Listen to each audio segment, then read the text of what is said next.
There's no such thing as darkness as an end in itself. Even in science, where today dark matter, the black holes, dark light, the different terms which may be so dominant in our universes, darkness is never an end in itself. A black hole is what? Is a entity, a body, that its gravitational pull is so powerful it doesn't let the light escape. So what's more powerful, a bright star or a black hole? The black hole is more powerful. There's light, but its light is inverted. This is based on another principle. I'm not saying the science basis, but the concept is based on another principle, also from the Arizal. The great tzimtzum, the great contraction, the great concealment. The amount of power and intensity that lies in concealment is far greater than in revelation. So when you look at life piece by piece, yes, it's a dark moment right now. The flames are burning. But if you look at life as a narrative, as an ongoing journey, you recognize everything is part of a bigger picture. And in that sense, the deepest darkness carries the most powerful light. When two people love each other, so of course, when everything is going smoothly and well, that love is beautiful. You even take it for granted at times, perhaps, and things are flowing. However, when there's a betrayal or some other type of hurt, one person who loves the other wounds the one they love. And as I mentioned, it's a repeated process. So the wound isn't just a one-time thing. What happens then? So many of us think, you know what, there's a breaking point. Certain point, you're hurting me so much, I may have loved you, I may still love you, but I can't deal with this. And at some point you can't trust the other, so you break apart, we give up. Some will say maybe the love was never there in the first place in the full, unconditional way. It was there as long as things were convenient. But as soon as there was a challenge, as soon as there was some competition, some other distraction that seduced one or the other, in whatever way, I don't know if it necessarily means sexually, it could be in any form of distraction or anything that pulled you away from your partner, spouse. So the love was tested and it didn't withstand the test. However, true love, and when I say true love, healthy love, whether it's between spouses, whether it's between parents and children, or whether it's between us and God, is a love that is enduring. And even when there's a setback, even when there's a betrayal, that doesn't mean the betrayal is not significant, but there's always hope. Let me tell you the end of the story of Tisha B'Av. The 9th of Av is the end of a period called the 3 weeks. The 9 days, the 3 weeks. 3 weeks earlier, exactly 3 weeks from today earlier, the 17th of Tammuz, was the beginning of the end. I don't even like the word end, but the beginning of the destruction, let's put it that way. It was when the Babylonians and the Romans, according to some opinions, encircled and attacked the wall around Jerusalem. They breached it. Not just encircled, they breached the wall, which of course would lead 3 weeks later to the destruction. And that's also a fast day, and also a day of grief. Not as intense as Tisha B'Av for obvious reasons, because it still was not consummated, the destruction. But there was another event that happened on the 17th of Tammuz. Years earlier, it was the day when Moses returned after being at Sinai for 40 days and 40 nights to receive the mandate, the blueprint for life that God gave him, the Torah, Bible, a moral code, divine moral code that would give us the tools to change existence forever and ever for the good, to turn this world into a garden. So it was quite a momentous event in history. Moses up on the mountain for 40 days and 40 nights. The beginning of the process, he had heard the 10 Commandments as said by God. The people heard it. Then Moses spent the time on the mountain. He comes down to his chagrin. Tragic. The ultimate betrayal. The people who had heard just 39 days earlier, I am your God, do not have false gods, do not worship idols, built the golden calf. The golden calf. Moses sees this, and he takes the tablets with the 10 commandments, the 2 tablets, throws them down to the ground from the mountain, shatters them. 17th of Tammuz. That was the first, as the Talmud tells us, of 5 tragic events that would happen on that day. And the same with this, then 3 weeks later. So this is a period that has many tragedies. But what is the story? Let's continue. If you stop right there, that's it. Betrayal, divorce, the end of a relationship. As sad as it may be. We move on. No. Moses marches up on the mountain immediately. And he begins a dialogue, a painful dialogue with God. What is the dialogue about? I want you to forgive these people. Forgive? They did something deliberate. They betrayed me. They chose another god, a false god, a golden calf. They're worshiping money, they're gold, however we explain it. What do you want me to do? I didn't do anything to them. It's my spouse. I was ready to marry them in the figurative, metaphorical sense of the marriage between the divine and existence. And they chose someone else or something else. What do you want me to do? We don't know the entire conversation, but some of it is documented in the Bible, the book of Exodus. It's one of the most moving and intimate accounts, literally like a love story between Moses and God. And Moses keeps insisting and persisting. You must forgive them. Not that Moses was naive or dismissing what they had done. No, they did it. They're accountable. But I believe in this relationship. God says, build another nation. You weren't there. You were not part of it. You're not responsible. No, I want to reclaim this relationship. I want to rebuild it. But there's been betrayal, terrible betrayal.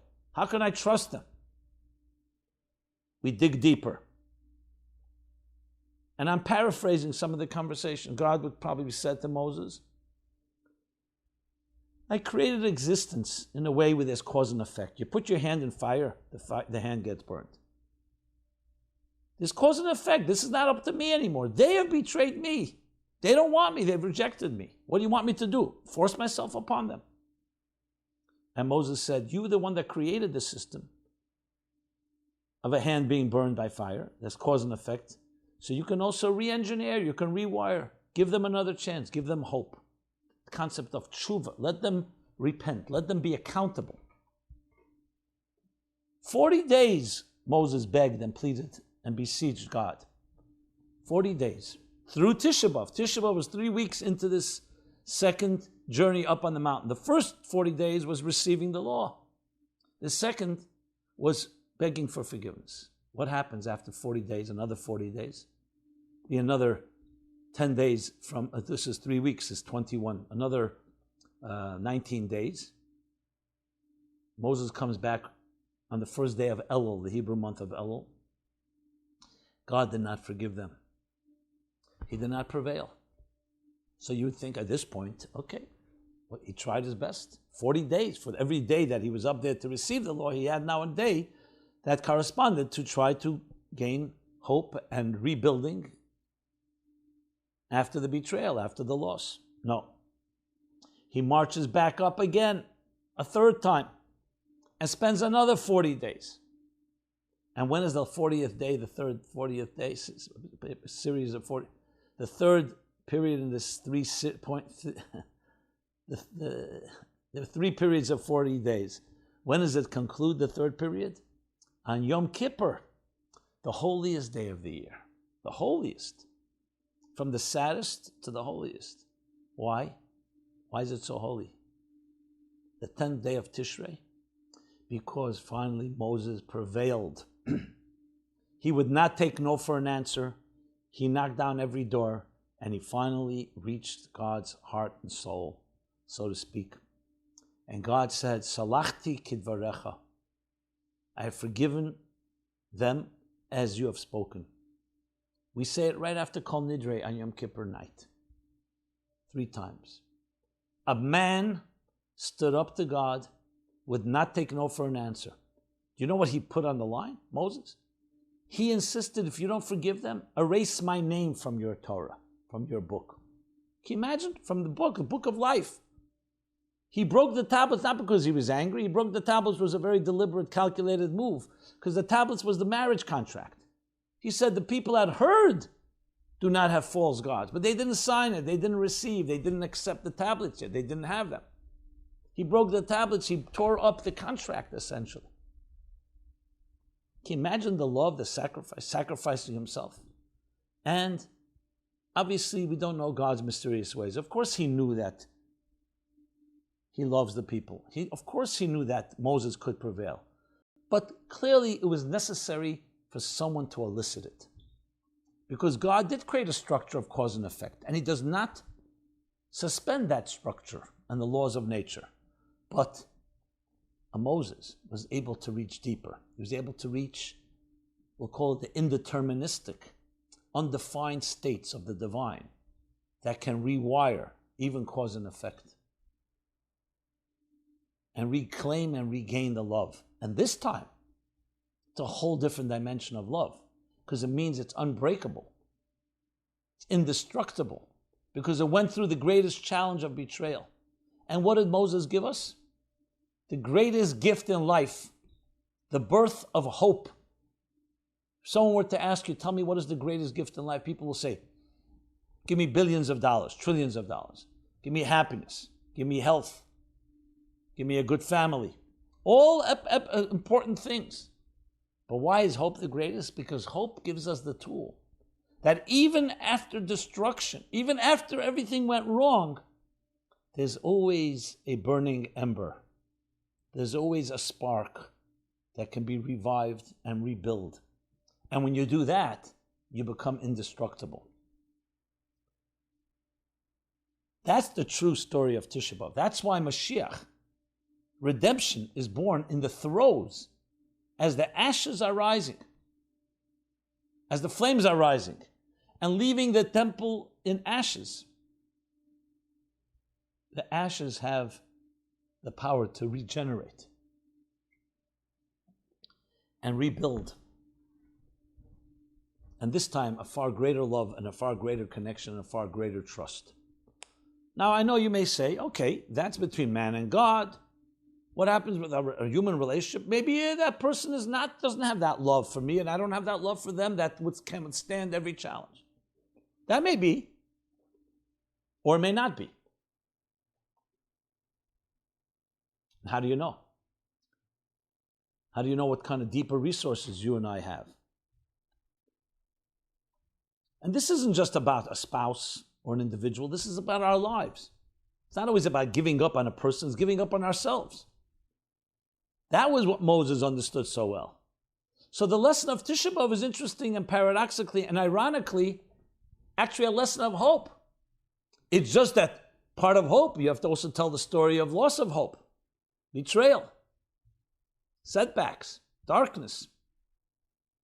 But the birth of the greatest powers of redemption are born amidst the strongest and most powerful fires of the enemy that are burning down our structure.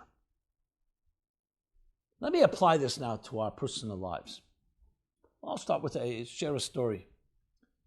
Jacques Lifshitz was a great sculptor. He passed away in 1972.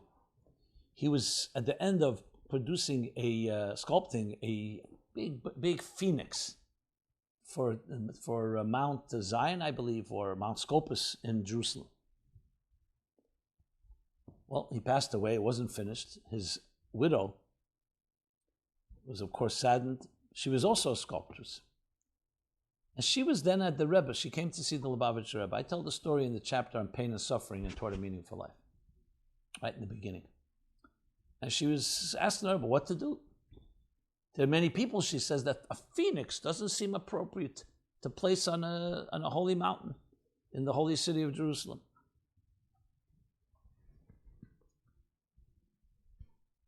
And the Rebbe opened up a book called the Book of Job, Iyuv, 2 chapter and verse, where it talks about, may your days be like the days of the chol. Chol is a phoenix, a bird that lives for 1,000 years and then it dies,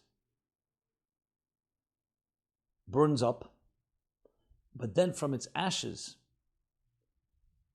it is resurrected. It's a verse in the Bible. What better lesson in life? The phoenix. Now, we don't need to wait 1,000 years. This can happen every given moment. Let me go back to the child. It's a phenomenon, very sad and tragic phenomenon, but you'll see Tisha B'Av plays itself out in our psyches, in the microcosm of our personal lives.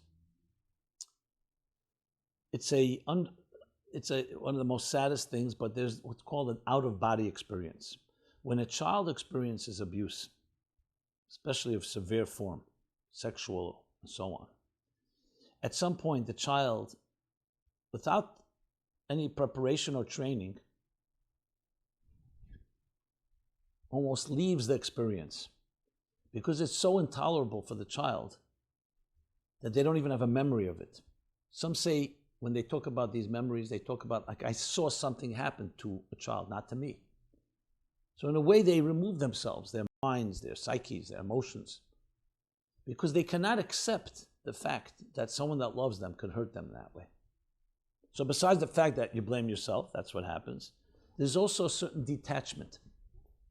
It's the only way to survive. And that's why many people who suffered severe abuse have certain detachment disorders and attachment disorders. They disconnect. They almost have like two different identities. One, whatever happened to them, and that has gone undercover. And then they've developed a more tough or another type of personality to protect themselves. And a big part of the work of healing is to reconnect, to reintegrate. But I always thought about it. Because you see it as really, this can be very, very serious and problematic. But then I thought about it in a different context. And I coined it psychological hypothermia. Hypothermia is a phenomenon that when children, for some reason children are more susceptible to it, maybe because of their young age, a child falls under freezing water under ice. You stay in freezing water under ice, it's not very, can be fatal. So years ago, children who were retrieved from under the water seemed to be frozen to death. And they were declared dead until they discovered that no, they weren't dead. The body went into a certain state of more than just shock, hypothermia, where all vital organs stopped, and even the doctors and medical authorities could not sense a pulse or any other sign of life, so they declared the child dead. They came to realize, no, there are states where the body goes into such dormant state in order to preserve. So even the vital organs are not functioning because sustaining life is the single most important rule. And they discovered they had to declare children dead who weren't dead. I think the story was that one child started stirring and they said, "What's that?" It's God's mysterious way to implant a certain element of immunity or protection. That even when everything is not working, it's not because it's not working, it's because the body is preserving that last speck of life until it can be revived again. When the body returns to its warmth or all the other things necessary to revive that limp and seemingly dead body. So think about it psychologically. Children are not sophisticated enough to know, let me separate myself from a horrible event, something happening to me. It's God's way of protecting the purity, the innocence, that you can say, it didn't happen to me. Now we know what happened to the person, but a part of their soul, in a way, removes itself and detaches in order to protect itself, like with the hypothermia. till the time comes that when you're revived, you turn into an adult, you can reclaim your soul, you can reclaim your life, you can reignite the spark that seemed to have disappeared. This is such an important lesson in life. The lesson is never, ever give up on yourself or on others. There is always more that we may not see. It may not have a sign of life, but it's there. Tisha B'Av captures this. The building was completely destroyed. They could not serve any longer in the temple. The Jews were exiled until this day, until the third temple is rebuilt. So you would think, okay, you know what? Let's find alternatives. We have found alternatives. We found ways to recreate mini sanctuaries in our synagogues, in our schools, in our homes. The temple, we've not forgotten the temple. Not because we're grieving over a past event, because we know that there's a spark that will be reborn and has already been reborn, the birth of the redemption in the ashes, in the fires, in the destruction. And nothing can destroy us. So when you think of the Holocaust, you think of other tragedies. What gave them the glimmer of hope? Viktor Frankl developed a psychology called logotherapy, man's search for meaning. But he doesn't touch upon this point. But this is the root of it, the mystery. Where do you have that resilience? Where do you have that ability to transcend unbelievable tragedy? Children torn away from mothers and fathers. Entire families slaughtered, entire community. I mean, it's unspeakable, it's unthinkable, it's unfathomable. Our brothers and sisters. And for that matter, any Holocaust, whether it's a personal one or a collective one. How do you get through that? Some tragedies, you think about it. I mean, parents losing a child, senseless deaths. Even if it's not senseless, it's still, how do you get beyond that? And many of us find it very difficult. But not if you know in the deepest part of your heart that there's no such thing as just an end. There's no such thing as darkness, 100%. There's always a spark. There's an expression, ud mutzel me'esh, a building burned down, and you're looking for some sign of hope, and then you see one smoldering ember, just smoking. You go over and you touch it. You don't touch it, you fan it, and you see there's still a sign of life. So as far as deep as the tragedy may be, life is not over. It can be rebuilt. Now you'd think this is theories if I was just talking in concept, but this is facts on the ground. You tell me the story of Renaissance, revival, growth. Look what happened after the Holocaust. No, the Jews did not lie down and die. And thousands of years of history testifies that every time they were able to find a spark, they continued on. Sometimes all they had was the spark to hold on, but times when the spark was fanned, yes, and you see beauty and you see growth and you see communities and individuals thriving. It's a universal lesson. Yes, I'm citing a Jewish holiday, day like the saddest day of Tisha B'Av. I'm citing Jewish history. But this is a universal lesson for the human spirit, that the human spirit is more powerful than any experience, no matter how dark, no matter how tragic, no matter how destructive it may be. This is not obviously in any way minimizing the destruction. It's just focusing on the spark. That's what this day teaches us. That's what this night teaches us. So yes, we mourn, we grieve, remember. But above all, we know that within, not tomorrow, I made the day after Tisha B'Av, not in a week, not in 10 weeks, not in years from now, immediately in the afternoon of the saddest day, in the afternoon, the fires are their strongest and at their highest, destroying the holiest building on earth, the holiest space on this planet. The redemption is born. And even a cow of an Arab farmer in the north of Israel sensed it.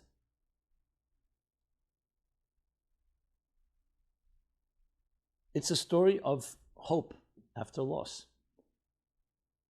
Now, we don't have to wait for such loss or abuse. I just use those extreme examples. But all of us are going to have our moments where we may give up, or we may feel hopeless, or we may feel there's no real, not anything to look forward to. Everybody has those periods of time. And as we get older, some of us, unfortunately, surrender to that. We throw in the towel. My friends, on this day, of all days in the year, we celebrate. We don't celebrate like we celebrate on Purim or on a holiday, because that's not what this day is about. We have to be humble and respect the loss, respect the destruction. But we know within the destruction lies tremendous potential, and the birth of redemption takes place. For me, this is one of the driving forces of my life, my personal life, my professional life, which is very much intertwined. Speaking to people, I have seen a lot of darkness. Thank God, personally, I've experienced more joy, beauty, love in my own family and home. Nothing is perfect, but I've seen darkness. And I've always said to myself and say to the people that I encounter who tell me, I know some people are destined for happiness, not me. And I always say the same thing. Not the same words, but the same sentiment. The light I'm aware of is stronger than any darkness you will ever present, because it's a light that comes from a greater place than any darkness. And you have it in you. And I believe in you more than you believe in yourself at times. And you need to know that. You need to know that you have, the ember is still smoldering. There's still a flame. It may not be conscious, you may not be conscious of it, it may not be revealed, it may not be apparent, but it's there. And I know it, not just intuitively, I know it because I look at history and I've seen the what shall I say, the superhuman strengths of people who suffered greatly. The resilience. People, yes, who had their trust betrayed. They had their lives hurt, and yet went and rebuilt. And actually took their negative experience and turned them into positive ones. Because you'll say, okay, 1 second, my trust has been lost. How can I suddenly trust? What are you telling me exactly? What are the methods? What tricks are the trade, so to speak? Well, first of all, speaking about it openly, and even speaking about your own pain and your own loss is helpful, because you get it off your chest, so to speak. What you learn, you've learned how bad things can be, so you learn how to prevent it. Just say, 1 second, my trust was betrayed. It was I was abused. The trust was breached. Now I meet people. Why should I suddenly trust? I didn't say you suddenly should trust, but you know what it's like. Now you're looking, so you're more sensitive. But do you want to be a victim of your past? And keep in mind, trust is not built on perfection. That's what people who've been hurt say. Since I was hurt and my trust was breached, now I want perfection. Someone that was never going to make a mistake. No, that doesn't happen. What you're looking for, trust is built not on perfection, but on accountability. That's what Moses told God. He says the people will be accountable. I'm not talking about letting them off the hook and you know what, so then they'll do it again? Of course. It's a relationship. So when there is a betrayal, and I've dealt with couples who've had that, it comes down to this. Can we learn to trust each other again? Now, of course, it means not repeating lies and deception and covering up or minimizing, denials and all that. But it also includes the person who's been hurt to be open enough to say, if I see accountability, I see he's learned or she's learned from the experience, that's where transformation happens. And that's where our choices come into play. To allow, I don't like the word second chance, what I'd rather say is to allow for the opening and possibility of hope, first of all within yourself, and then with another. Obviously, with all the guidelines and all the safeguards and all the preventive measures, because you don't want it to happen again. But accountability, honesty. An honesty that would never have emerged had there not been a betrayal. Because people, you don't know what happens. It's only when they're pushed, when we're pressured. This is the lesson of this saddest day of the year. the building of hope, the rebuilding of hope, the rebuilding of love, reconciliation, and in a far stronger way, the Yom Kippur way. So Yom Kippur is quite a few months from now, but it's looming, and it's right here being born in the darkest moments. Like the redemption is being born. That's why there's a Talmudic statement that says the 15th of Av, which is just 6 days from now, is equated to Yom Kippur. Interesting. Of all days of the year, Yom Kippur and the 15th of Av, that there were no holidays like this among Israel except the 15th of Av and Yom Kippur. And one of the deeper reasons for that is because the 15th of Av is the full moon that follows the wounded moon, the injured moon, that was so betrayed and so abused. The moon representing Malchus, human dignity, on the 9th of Av. 9, not the complete 10. The full moon following, says the Arizal, is the completion. And coming after such darkness, it's the greatest moon of the whole year. Not necessarily physically, but spiritually. And that's equated with Yom Kippur, because Yom Kippur is the conclusion of the process. When hope is regained, forgiveness is granted. To err is human, to forgive is divine. Yes, the divine forgiveness. To know forever after that no matter what happens in life, and when there are setbacks, and there are mistakes, and even deliberate ones, with effort and work, you can rise from the ashes. You can find light, you can find strength, and even greater strength. And I've seen it. I've seen people who've suffered, and you look at them, they're refined, they're shining, they're glowing. I don't envy them. I wish they didn't have to go through the pain. But pain has turned them into giants. Giants. Models. Very often I tell people, you want to know what to do? Go to speak to this and this person. See what they've gone through. Someone who's been through the fire. And what has happened to them. They've been resurrected. There's a tremendous amount of power in that.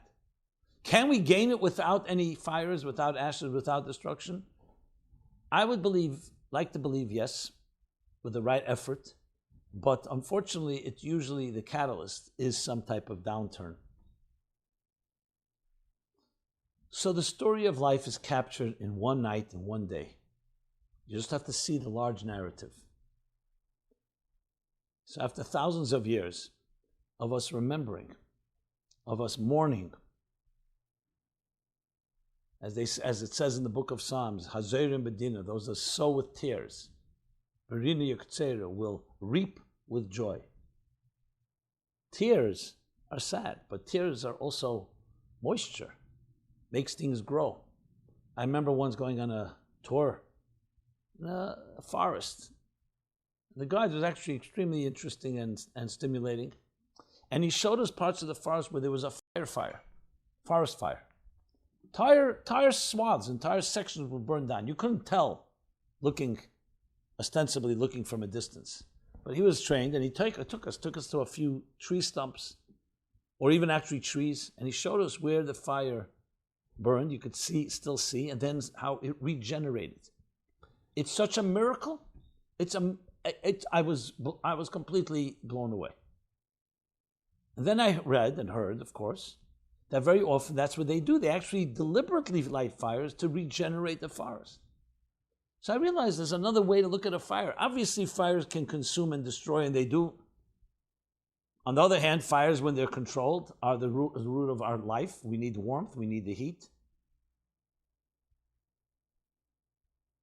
And then you see this regeneration.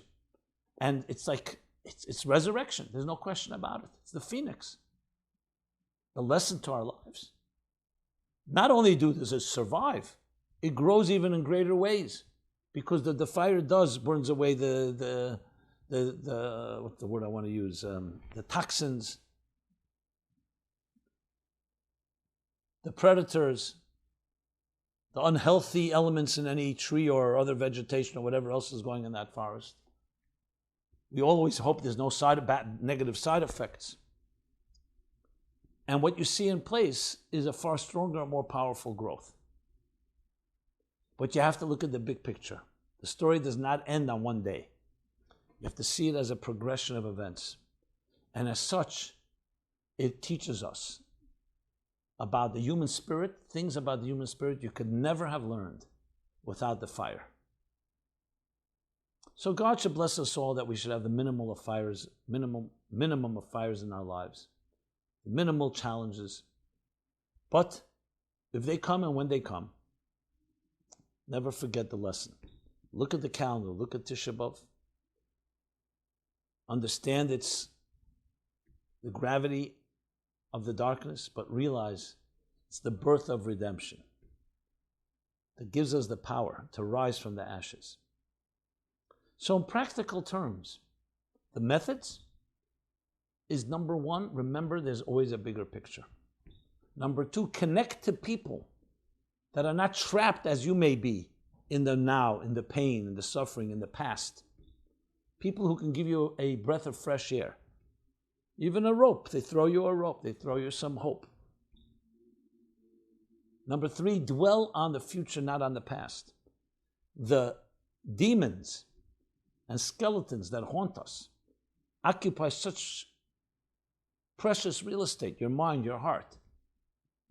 Dwelling or being even consumed with what happened to you, including the anger and the frustration and the bitterness and the temptation and wish for vengeance. It may all be justified, but what is it doing to you? It's continuing to allow the fire to burn and destroy your life and destroy your psyche. So to look forward, get involved in projects, in activities that you enjoy. Listen to music, exercise, do things that give you inner satisfaction, that you can say at the end of the day, today I can go to sleep, I feel I accomplished something, I helped someone. That brings me to help someone. You've been hurt, so you could think, I've been hurt, why should I be helping anybody else? That's not the response. Then you're just perpetuating what happened. You're becoming someone that's also not helping others. Maybe even hurting, God forbid. No, the way we counter it is do good things, and suddenly you see you can do things that you didn't believe you can. So have others help in believing in you, and then start believing in yourself through actions. It's hard to just believe in yourself when you feel like you're a failure, or you feel you've been hurt, or you feel there's no hope. Immerse yourself in spiritual studies and prayers. Feed your soul with beautiful, ethereal, sublime ideas, experiences, feelings, emotions. Listen to music, I mentioned, song. Song can transport you to another time and place. Use it as a therapeutic way. This is all how we heal Tisha B'Av, the Tisha B'Av in our hearts and souls, and how the redemption is born from there. You have to do something. You can't just expect things to happen. By the grace and mercy of God, maybe things will happen, but that's not how we should approach it. Whatever you can that's positive, bring it into your life, introduce it into your life. Because that will in some way spark that pilot flame that you may not even be aware of, and it will bring it alive. At the end of the day, it's our actions and our positive attitudes and thoughts and speech. Do things that are illuminating, and you'll see it will bring that spark alive. You'll say, but I'm not in the mood, the catch-22. Do it anyway. Or find someone that will help you do it. Join a group, a class, partner with someone. There's much that can be done. And if you can't do it yourself, there's nothing to be ashamed of to ask another to help. Good people will help you, and there are good people out there. Stay away from the negative, from the toxic, from the critical, from those that are from the line of fire. You don't need that. You've had enough of that. And yes, you will then discover the Yom Kipper within you as well, and the 15th of Av within you as well. The redemption within the destruction. The love within the betrayal. Again, nobody should have to experience the negative. But if and when, and in whatever form or fashion it takes, please know. Please remember, and always remember, and remind yourself time and again, the story is not over. The story is not over. And you control the script. You control the narrative by your attitude, by your words, by your actions, by the initiatives, the environment you choose to create. In an interesting way, this pandemic, COVID-19, has compelled some of us, or many of us, in that direction. But don't stop. Don't say, okay, this will be over, let's just go back to the norm, the old norm. No, use it as a wake-up call. Use it as a personal stimulation, a personal inspiration. That when life has been disrupted around you, all your schedules, you dig deeper and you find great light. You find great power. And remember that you have everything you need inside of you to deal with any challenge that comes your way. This has been Simon Jacobson, meaningfullife.com.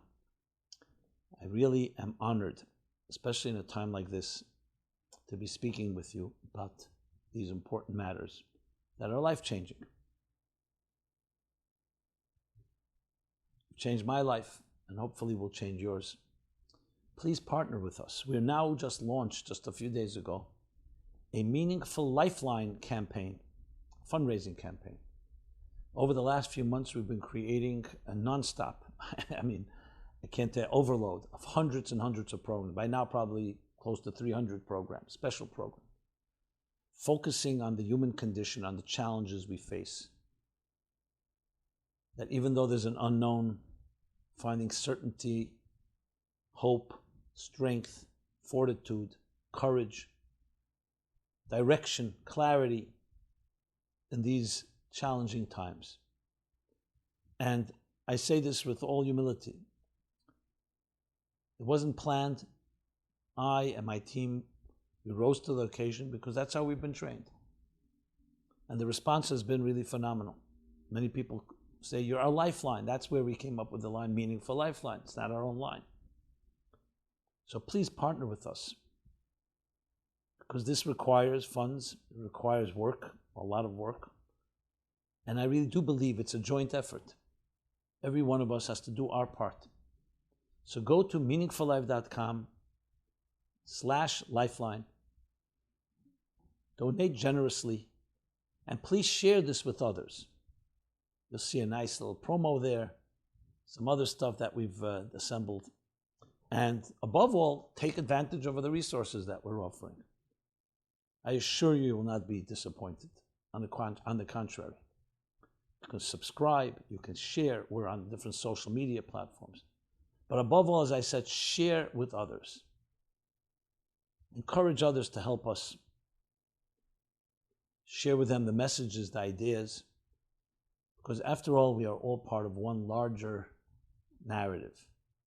Not just you and your life and your past, present, and future, but all of us. One larger story. God bless you all. May we see the minimal of pain and darkness and the maximum of light and redemption. But always remember, no matter what situation you're in, see it through. Do not give up. See it through. Be well. And may these days be transformed, not just eliminated, transformed from sadness to joy, from loss to growth, and from setbacks to the deepest form of love, trust, and endless celebration. Thank you very much. This program is brought to you by the Meaningful Life Center. Please help us continue our programs. Make even a small contribution at meaningfullife.com/donate.